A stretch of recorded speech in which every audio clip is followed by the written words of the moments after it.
Iya. Ya, kameramen udah. Sorry, Bang Ari. Iya. Duh, itu kita tempat yang tinggi-tinggi. Kenapa buka masker ya? Iya, nggak apa-apa, Bang. Lanjut, Bang. Diceritain nih, Bang. Ini datang dalam agenda hari Jadi ini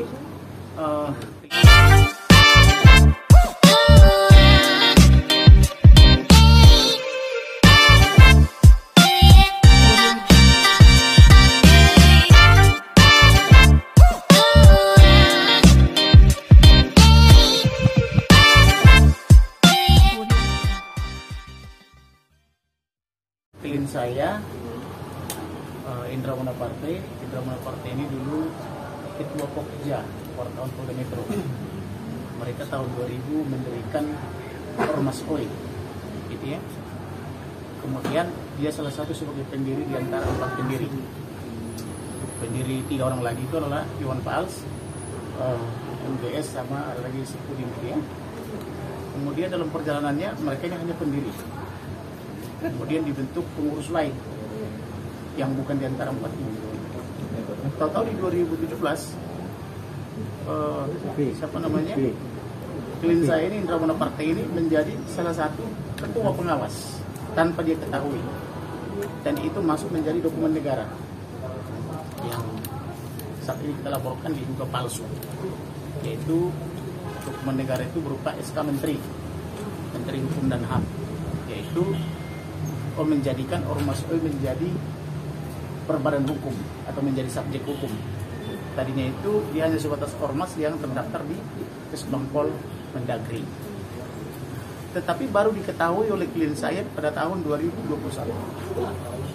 Setelah diketahui 2021, mereka berusaha menyelesaikan di antara mereka tapi tidak selesai, lalu mengadu ke saya di bulan Mei 2021. Setelah mengadu ke saya 2021, saya kasih kesempatan 2 bulan untuk menyelesaikan secara musyawarah kekeluargaan karena ini ormas mereka kan begitu dan mereka sama-sama pendiri. Tetapi dalam 2 bulan itu tidak berjalan baik penyelesaian di antara mereka, maka di bulan Juli 2021 saya mulai mengundang orang-orang yang terlibat dengan dugaan pemalsuan ini. Tetapi tidak ada yang datang. Saya undang per 3 hari sampai 3 kali surat tidak ada yang datang. Karena tidak ada yang datang, maka saya harus memverifikasi keabsahan surat ini. Apakah surat yang diduga palsu ini bodong atau terdaftar di Kementerian Hukum HAM. Maka saya menyurati Menteri Hukum, menyurati Dirjen Abu. Memang dari kementerian ada kendala, agak lama dijawab, kurang lebih setengah tahun baru dijawab, sehingga kita tidak bisa melaporkan ke polisi. Kemudian dari notaris RI, notaris PPAT RI menjawab, itu saya tidak tahu. Padahal dia yang membuat aktanya, dia yang menerbitkan salinannya. Tetapi dia mengaku terima uangnya, tapi pelakunya katanya karyawannya. Saya kan banyak pilih notaris dan PPAT. Notaris PPAT lain berpendapat, tidak mungkin notaris tidak tahu kalau ada upload produk notaris di kementerian. Karena itu pakai password. Artinya walaupun yang melakukan itu asistennya, berarti persetujuan dia. Karena upload ke kementerian itu kan ada password. Tetapi yang bersangkutan menulis surat ke saya tidak tahu bahwa itu ada perbuatan karyawannya. Tetapi sudah mengetahui perbuatan karyawannya tapi tidak pernah memproses atau tidak melakukan tindakan lain. Atau tidak melaporkan ke polisi dan tidak mau menyebutkan siapa karyawannya itu. Nah, tapi tidak apa-apa, kita tampung jawaban itu.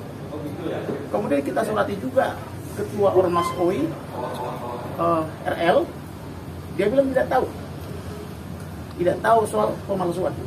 Tetapi kita dapat dokumen elektronik berupa digital yang dia berpidato menyebut-nyebut objek diduga palsu itu. Artinya dia jawab secara tertulis dia tidak tahu, tetapi saya temukan video dia, karena sekarang kan apa yang kita ucapkan kan ada jejak digitalnya kan gitu. Dia bilang, oh sekarang Ormas OI sudah badan hukum berdasarkan SK Menteri nomor sekian. Sedangkan SK Menteri ini adalah yang diduga palsu. Nah, kemudian mereka juga berkirim surat ke Kemendagri memberitahu bahwa Ormas ini tidak hanya terdaftar lagi di Kemendagri Kesbangpol, tetapi sudah menjadi Badan Hukum Kementerian Hukum. Si ketua ini juga yang RL ini tanda tangan juga memberitahu ke Kemendagri bahwa sudah menjadi subjek hukum atau berbadan hukum. Tetapi ke saya dijawab tidak tahu. Nah, nggak apa-apa, kita tampung di surat. Nah, kemudian karena subjek hukum itu pendukung hak dan kewajiban. Apalagi di era pemerintahan sekarang ini kan seringkali perusahaan bodong, artinya menipu begitu banyaknya, banyak investasi bodong. Maka untuk mencegah banyak korban atau jangan sampai terjadi korban, maka kita merilis bahwa SK ini adalah diduga palsu, supaya hati-hati dengan ormas ini yang berbadan hukum ini, karena pengurusnya ini tidak tahu bahwa mereka pengurus. Takutnya nanti ada orang yang merasa korban, untuknya kepada klien saya dan kepada 2 saksi lagi, karena 2 saksi pun mengatakan mereka pun tidak tahu sebagai pengurus. Jadi klien apa tidak tahu kalau dia jadi pengurus? Tidak tahu dia jadi pengurus. Okay. Tidak tahu dia jadi ketua.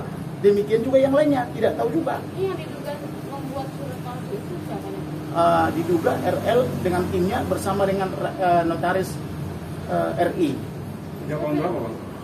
Mereka melakukannya itu di tanggal 25 Januari 2017.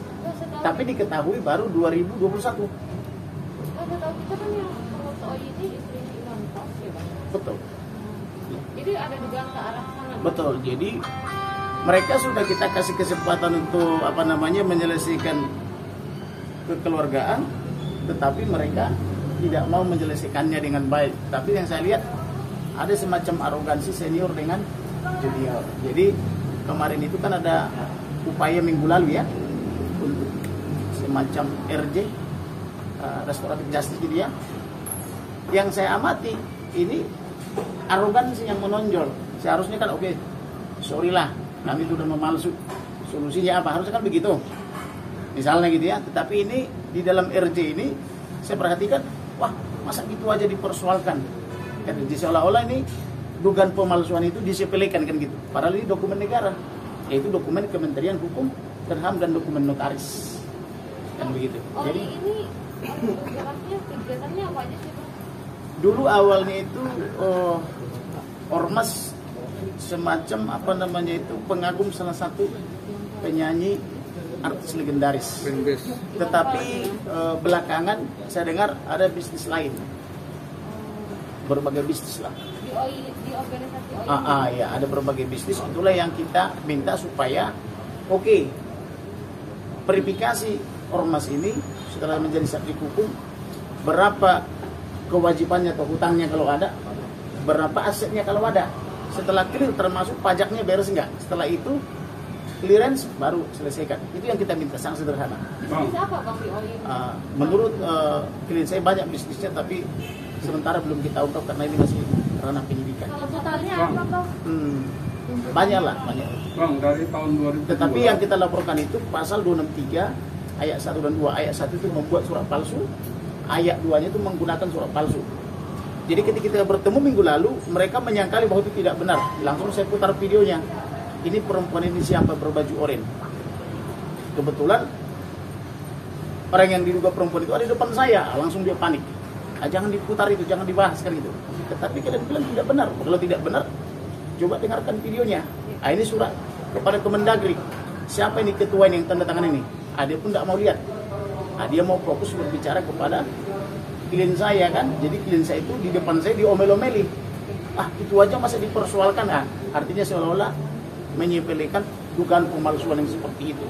Sedangkan klien saya ketakutannya jangan sampai ini ada investasi bodong atau penipuan atau pemalsuan dokumen lainnya, nanti dia terseret-seret.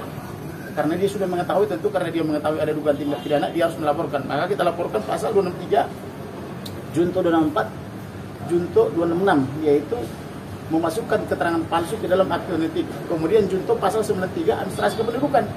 Karena 2017 itu sudah KTP elektronik. Tetapi 2017 dia ada KTP dibuat atas nama klien saya Indra ini, KTP yang bukan elektronik, KTP biasa, KTP jadul zaman dulu. Padahal 2017 kita sudah KTP elektronik sejak 2011. Jadi melanggar pasal 93 Undang-Undang Administrasi Kependudukan yang ancamannya 6 tahun. Berarti pasal berlapis ya, Bang ya? Hah? Pasal berlapis. Pasal berlapis 263, 264, 266 dan 93. junto pasal 55 ayat 1. Iya, kok termasuk dilaporkan juga tidak bang? Pokoknya yang terlapor itu RI dan kawan-kawan. Bahkan lebih dari itu, masih ada lagi orang lain gitu. Termasuk baik dari Ormas OI maupun dari kantor notaris. Kurang lebih 5-6 orang. RI dalam arti RI itu RL. RI dan kawan-kawan itu maksud RL maksud ada RL, ada RI, ada IF, ada S. Gitu. Jadi RI dan kawan-kawan, RL masuk di dan kawan-kawan. Iya, dan kawan-kawan itu. Ada 2 kubu ya bang? Saya tidak berbicara kubu, saya hanya berbicara tentang dokumen yang diduga palsu.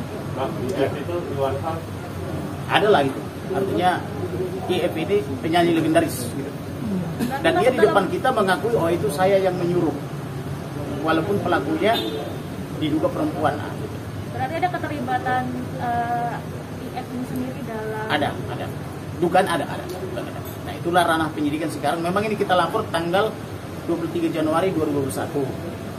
Penyidik baru punya waktu hari ini untuk meminta keterangan. Karena kemarin itu kan ada upaya dari pihak lain, penegak hukum lain mau bikin RJ itu, restoratif justice. Jadi mereka melapor, mereka mau RJ gitu. Mungkin udah santer bisik-bisik di kalangan wartawan bahwa ini sudah kita laporkan dugaan pemalsuan. Jadi mereka memohon untuk RJ gitu loh. RJ itu restoratif justice. Sebenarnya saya undang, cuma dia bilang saya nggak usah ikut dulu bang. Hari ini meminta keterangan dari pelapor. Saya kan melapor untuk atas nama klien saya. Jadi kami ini advokat ini kan sebagai kuasa berdasarkan 417 Undang-Undang Nomor 18 tentang advokat berhak meminta keterangan dari siapapun, dari instansi manapun. Tetapi itu mereka persoalkan. Kemudian mereka persoalkan kenapa kirim surat per 3 hari. Harusnya seminggu saya minta, mana dasarnya per 3 hari. Rekan saya penyidik dari kepolisian malah dilapor tanggal 21, tanggal 22 tersangka. Saya bilang, jadi tidak ada aturan itu, tidak bisa ditunjukkan. Kemudian mereka mempertanyakan kapasitas saya bilang advokat itu berhak untuk atas nama klien meminta keterangan, melaporkan dan atau berkirim surat kan gitu. Oke. Ya.